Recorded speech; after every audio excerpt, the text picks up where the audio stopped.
মহাকুম্ভে যে মহাবিপর্যয় ঘটেছে, এবার যে ছবি আপনাদের সামনে রাখবো, দিল্লিতে স্টেডিয়ামে বিরাট কোহলিকে দেখতে উপচে পড়া ভিড়, সেই ভিড় সামলাতেও রীতিমতো হিমশিম খেল পুলিশ।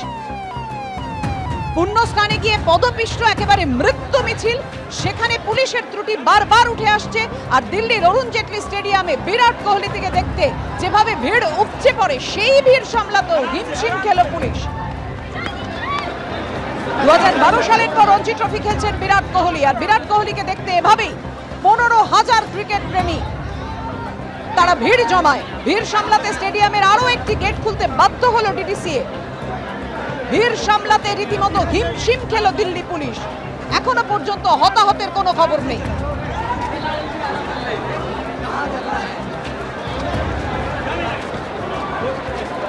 প্রশাসনের কাছে খবর থাকলে কেন এই অবস্থা হবে, জানাবেন আমাদের প্রতিনিধি সৌমিত্র রায়। সৌমিত্র, দেখো ভাবিয়া, 12 বছর বাদে শেষবার 2012 সাল, সেই 2012 সালের পর 12 বছর পর ঘরোয়া ক্রিকেটে প্রত্যাবর্তন হয়েছে বিরাট কোহলির। ফলে খুব স্বাভাবিকভাবেই দিল্লির যারা ক্রিকেট প্রেমী রয়েছে তাদের মধ্যে উৎসাহ উদ্দীপনা ছিল তুঙ্গে।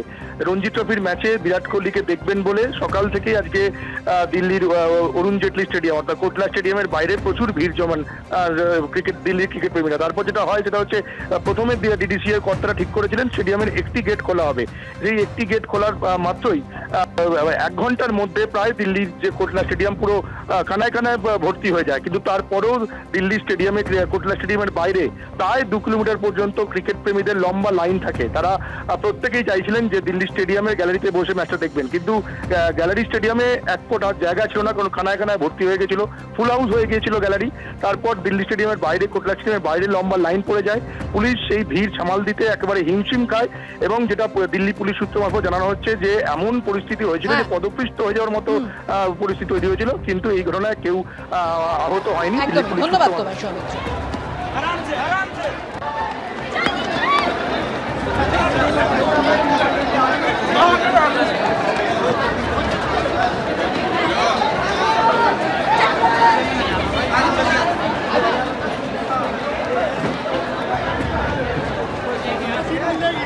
মহাকুম্ভে পদপিষ্ট হয়ে মৃত্যু মিছিল। আর এইবার যে খবর পাওয়া যাচ্ছে এখন, যে মহাকুম্ভর অর্থাৎ মেলা প্রাঙ্গণ থেকে 6 কিলোমিটার দূরে তাঁবুতে আগুন লেগেছে।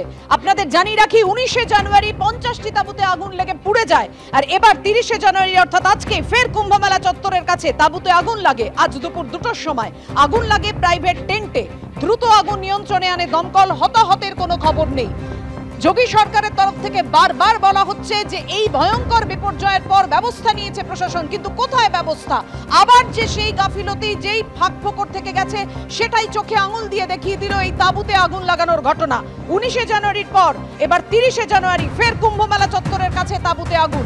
19শে জানুয়ারি একের পর এক তাঁবুতে কি ভয়ঙ্কর ভাবে আগুন লাগে, পুড়ে ছাই হয়ে যায় 50টি তাঁবু।